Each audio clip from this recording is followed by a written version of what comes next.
Dubs in the chat, baby. Let's go. Yeah. Way to fight back. Way to fight back, Atlanta Dream. What's up, you guys? Welcome back to Courtside with Ash. Y'all, I'm going to make one of those little videos, a Netflix documentary about being an Atlanta sports fan, because it is so stressful. It is so freaking stressful being a fan of Atlanta sports. Like, I mean, there's no need to go into all of the details, but all I know is today, I do not understand how we got where we got. I don't understand it. We was up by 22 points and I'm sitting here like, okay, cool. Like, we about to coast through this. You know what I'm saying? We about to go coast right onto the All-Star break. Everything finna be smooth and blah, blah, blah. And of course, you know, we gave up a 22-point lead, even so much that they ended up getting the lead in the fourth quarter, and we had to fight back to win that game. I'm taking the dub, and I'm leaving with it. But, man, that was, whoo. I mean, it was a good game. You know what I'm saying? I ain't gonna lie. It was a good game. It was exciting towards the end, and I'm just happy we came out on the winning side. But overall, it wasn't our best showing as a full body of work as far as 4 quarters, but I will say that it was a good win. I'm glad we won, and I'll take it. You know what I'm saying? I'm gonna take it. Man, where do I start? So first half, man, we dominated in the first half. I think in the second quarter we definitely started playing with our food. Sydney Taylor, I just have to say this, and this is just me being a fan of basketball, because although I'm a fan of the dream, I'm a fan of the game, right? And I love an underdog story, right? So Sydney Taylor, if you guys don't know who that is, she's the undrafted rookie for the Chicago Sky, who's now in the starting lineup. And man, Sydney Taylor is a baller. She's a hooper. And she's an underdog, you know what I'm saying? And I don't understand how she was undrafted, but I love her game. She's a dog, man. She's the one who hit the 3 before going into the half, and then she also hit that 3 at the end of the game to tie the game, like when the game's on the line. And she shot that thing with confidence, you know what I'm saying? And then when she shot that thing from half court, she talking about and one. I'm like, yeah. You know what I'm saying? Like, I know you're not on my team, but I like players when they play with that type of confidence. She's fun to watch. I just don't want her to do all that against the dream.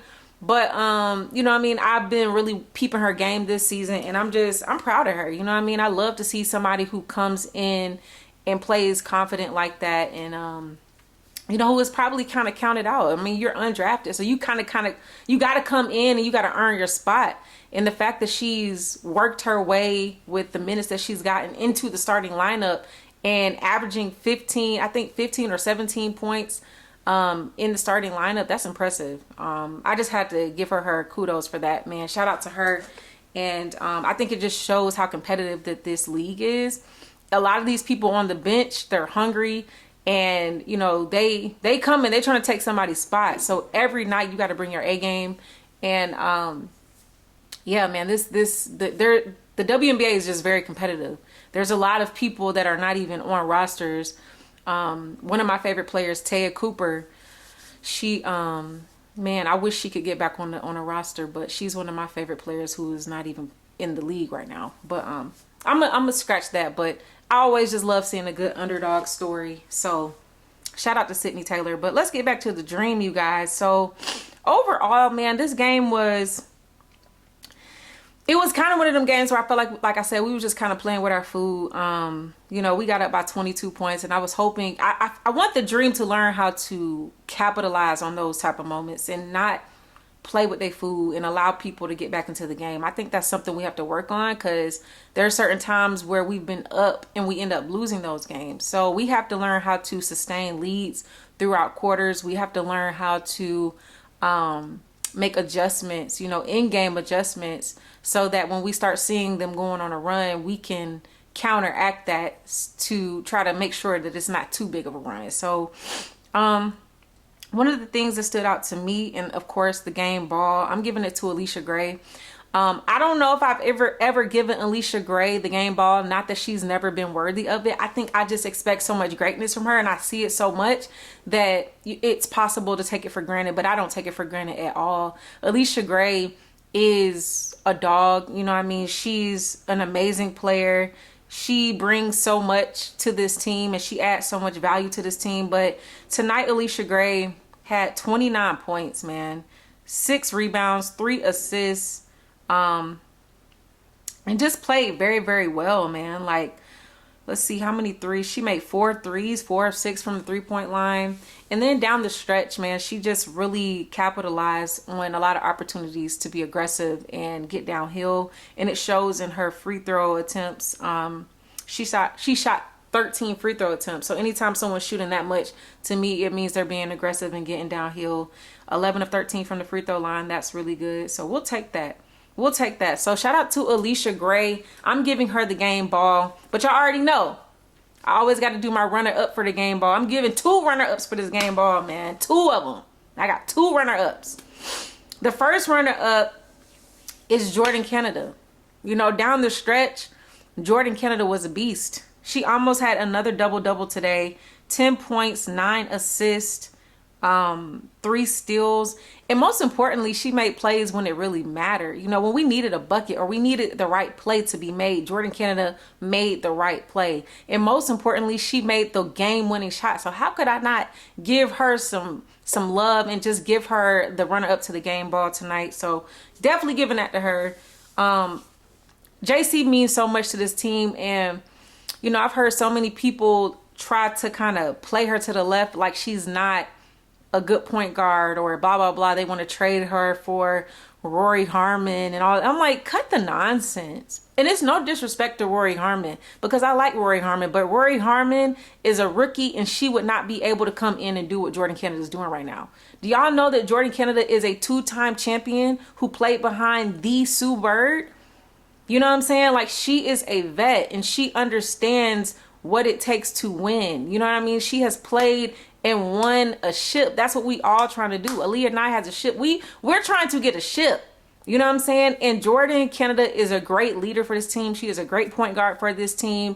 And a lot of times people look at points, but you need to be looking at the assists. Jordin Canada, she's making plays for her team to get better and to get her team involved. So people got to cut all that Jordin Canada slander out. No Jordin Canada slander will be tolerated. No Jordin Canada slander will be tolerated, because if you know basketball, you know she's one of them ones. You know what I'm saying? You know that it don't get that much better than that at the point guard position. You feel me? So shout out to Jordin Canada. We love Jordin Canada over here, right? And lastly, I want to give a runner-up game ball to Medina Okot. Medina Okot, she continues to get better. She continues to impress in limited minutes. I mean, 14 points, 4 rebounds, 100% from the free throw line, 6 of 8 from field goal, right? And she only played 10 minutes. So she got 14 points in 10 minutes. That's amazing, you know, and she continues to impress. She continues to make the most of her minutes. She made some huge shots down the stretch. Very, very big shots down the stretch. And she's learning how to seal her defender a lot better. So when she seals in the paint, she don't got to do all this thinking and dribbling. She can just seal and go up. You know what I mean? And so I'm noticing, you could tell that they're working with her on that, because she is really improving at a rapid rate with a lot of her moves down in the paint. So shout out to Medina Okot. And also, I just have to continue to mention the fact that Brianna Jones is back. You can tell Brianna Jones is back. And, you know, we missed a lot of bunnies. You know, Brianna Jones missed a lot of bunnies, but I'm not worried about that. She's getting her feet back under her and stuff like that. So I'm not really worried about that. But yeah, we gotta finish better around the rim just as a team. But man, shout out to Brianna Jones. And I love what the coach did at the end of the game. He pulled Okot out of the game, right? On that, I think it was like 30 seconds left in the game. He pulled Okot out, right? Because they were you know, you could tell what Chicago was trying to do. They were trying to run that screen so Camilla, like the pick and roll screen, so Camilla could get downhill. And Okot wasn't catching on to that. You know what I'm saying? So she was giving up layups. So he switched and put Brianna Jones in, and they got a defensive stop that they needed. And I love the fact that he did that, because at that moment we needed that veteran's presence, and that just shows the impact of Brianna Jones. Also, we saw that Jordin Canada made that last shot, but the person who passed her the ball or gave her the ball and set her up was Brianna Jones. You know what I'm saying? So just having that veteran presence and the IQ of a veteran on the floor, man, it's making a world of difference for us. And it's just something about the way the team feels with her out there. It just feels good having her out there on the floor. So shout out to Brianna Jones. You know what I mean? And lastly, I just have to say, I hope that Angel Reese is okay. I saw that she got ruled out for the rest of the game in the fourth quarter, but she did come back and sit on the bench.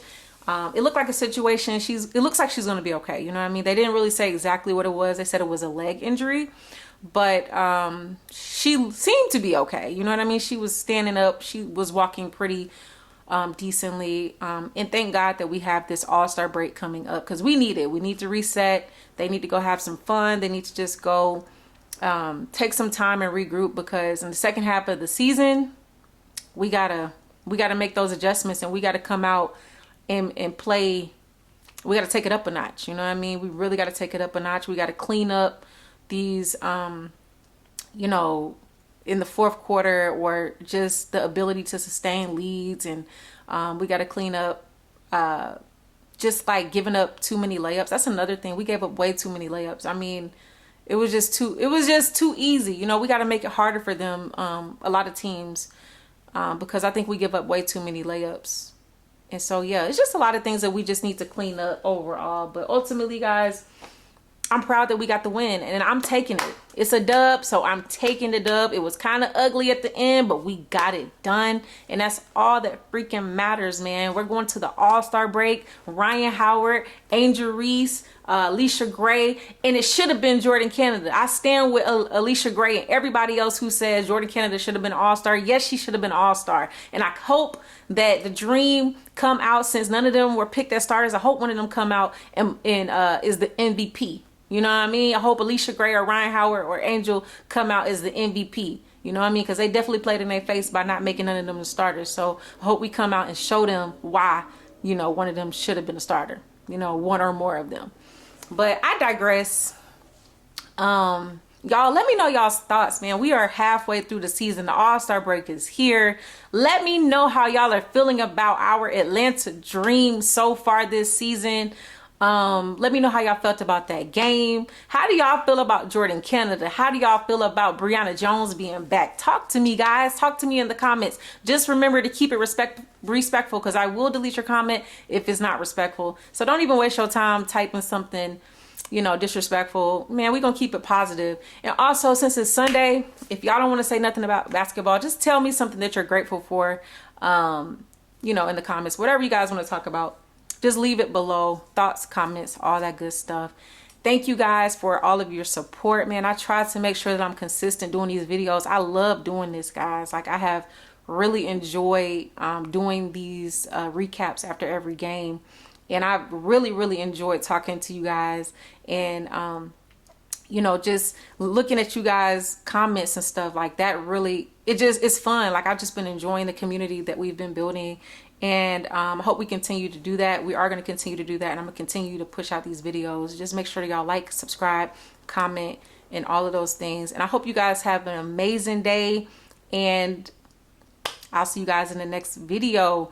I'm going to try to make a video in between the All-Star break, because I know it's going to be a minute before we play again.